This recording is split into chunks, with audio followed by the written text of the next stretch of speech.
Hey everybody, thanks for tuning back into OTRAM's YouTube channel. Today we're going to do part 2 of the timing belt on the 4.7 Land Cruiser, Tundra, 4Runner, whatever, V8. I was originally going to do it 2 parts, but I think we're going to do 3. I'm going to split cam and crank seals into a separate video since not everybody's going to be doing those. So today we're going to do the cam and crank seals. So let me focus you in on the actual engine stand and we'll get started.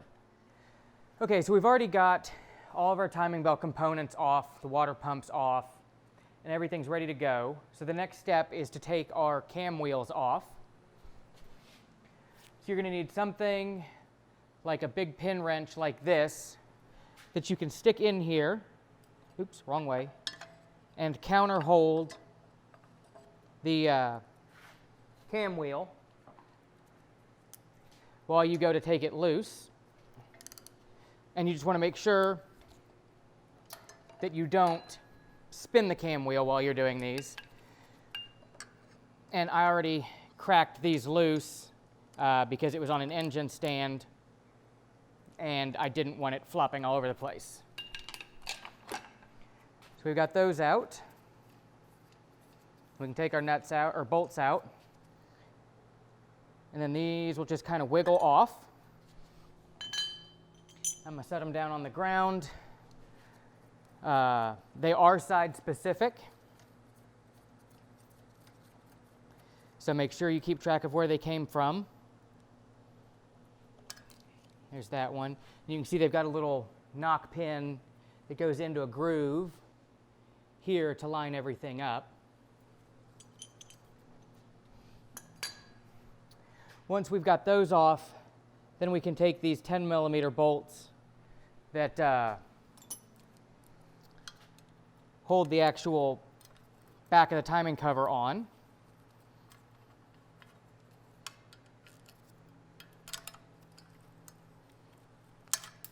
And drop the bolts on the ground.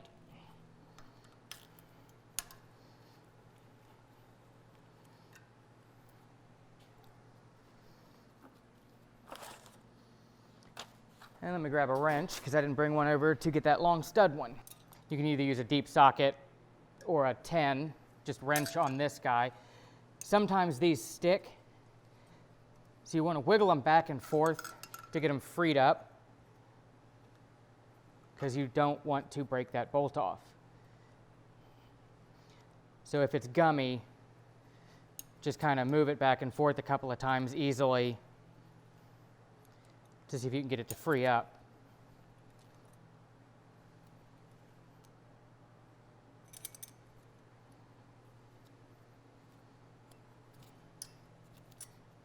Come on.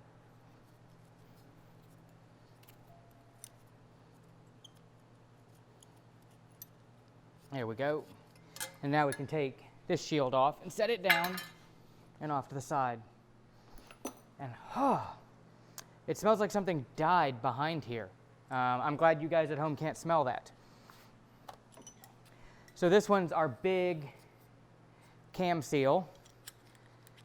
And there's a couple of ways of doing this.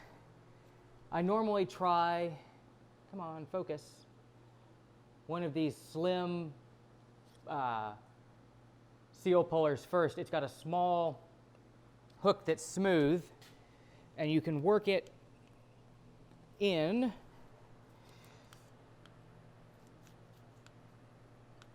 behind the seal surface,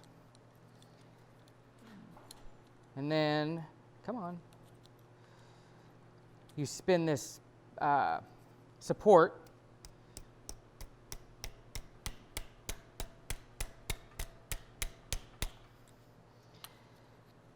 and sometimes you've got to move around to get these to pull.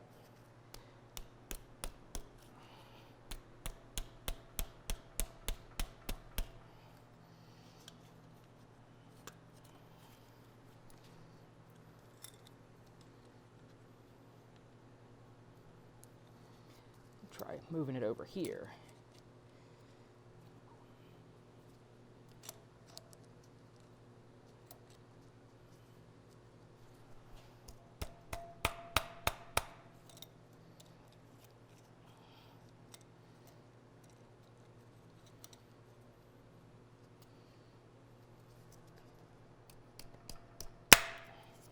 and sometimes they just pop completely out. So sometimes what I'll do is take a sharp punch and I'll knock a hole in here, thread a screw in, and pull them out that way. Let me try that.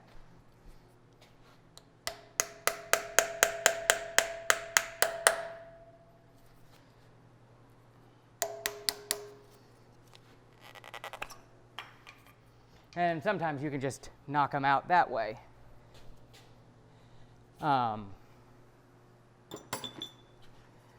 So once we've got those out, you want to make sure this cam surface doesn't have any nicks or grooves or anything worn into it.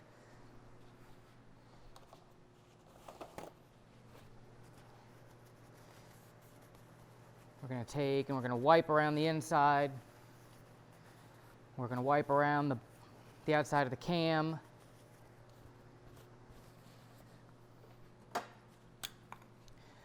I'm going to take a little brake clean.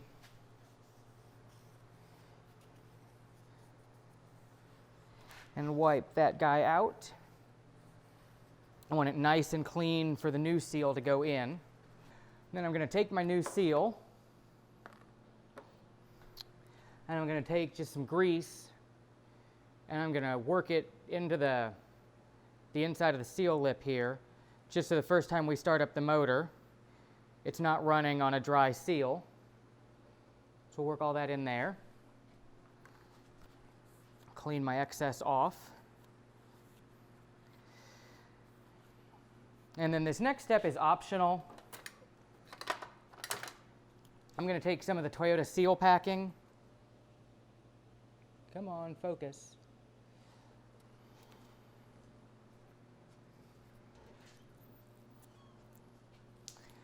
And I'm going to put a light coating just around the outside edge of the seal.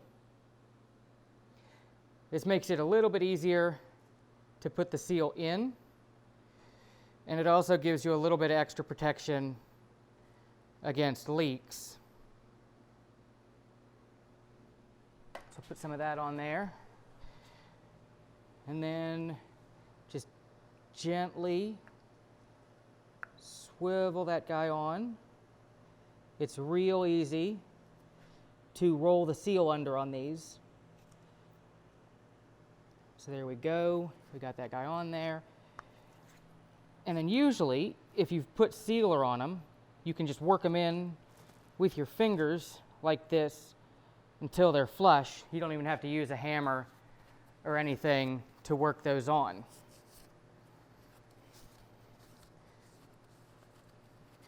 Then we'll just clean up our mess.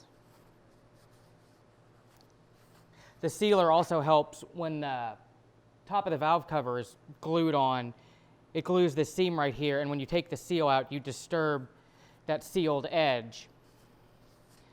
So putting the sealer on the outside of the cam seal kind of helps to reseal that as well. So we got that guy in. I'm going to do this other side off camera because it's exactly the same as this one. Put that guy's on. And then you can just put your cover here back in. And the little cupped end of this, it's cupped so it fits over the alignment dowel right there.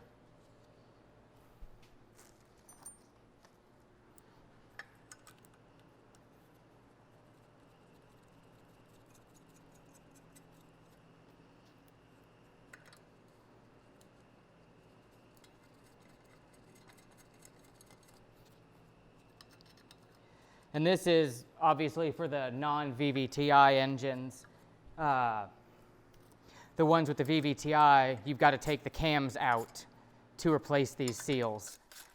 Luckily, I haven't run into one yet that needed them.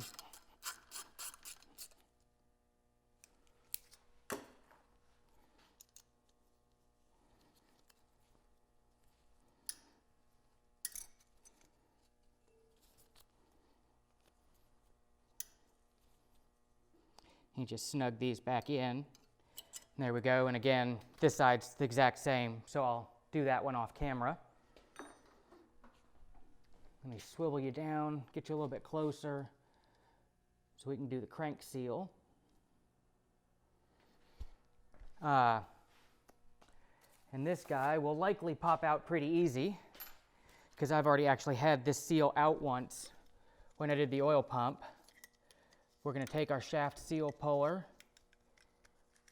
and this one's new, so it's being finicky.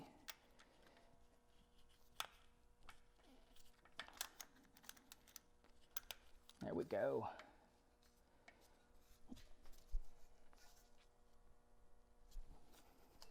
And I've just got that slipped in behind. Oh, and it just popped out.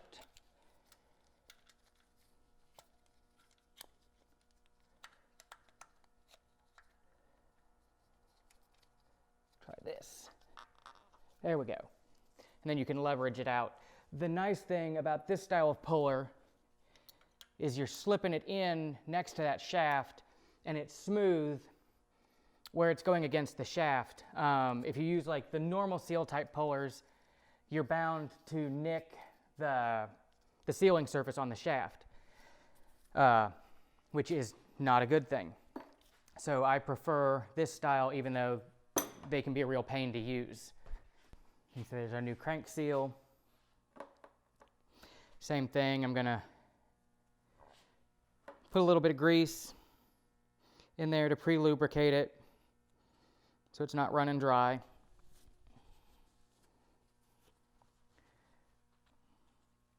And then I'm going to stick a little bit of sealer around the outside edge. You don't need much, just a light coating. And then, same as on the cam, we'll just easily start it on there. And this one, normally, you can work in with your thumbs as well. And it's much easier when the engine's in the truck and not sitting on an engine stand.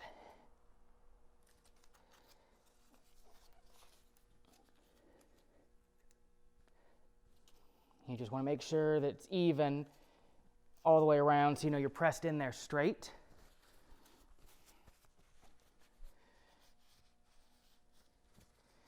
And then again, we'll wipe up our mess.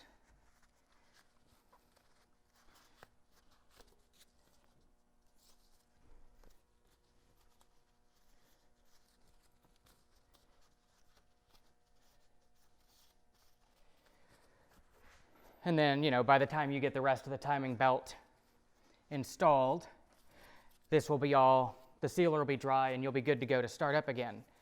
So I'm going to do the driver's side there off camera. Hopefully you found this useful. And if you did, please subscribe below. If you really found it useful, check out our Patreon site down in the description.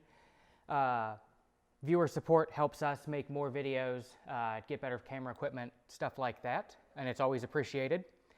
You can also check out a link to our website, and we'll have a listing for all the parts and tools we use for these listed on our website. They go through Amazon, and we do get a little bit of a commission off those, which also helps support the channel. So if you're looking for parts, check out our link. It helps us out. I appreciate it. Thanks to everybody that's subscribed, and we'll catch you in the next video where we put the rest of the timing belt back in. I'll see you guys in just a little bit.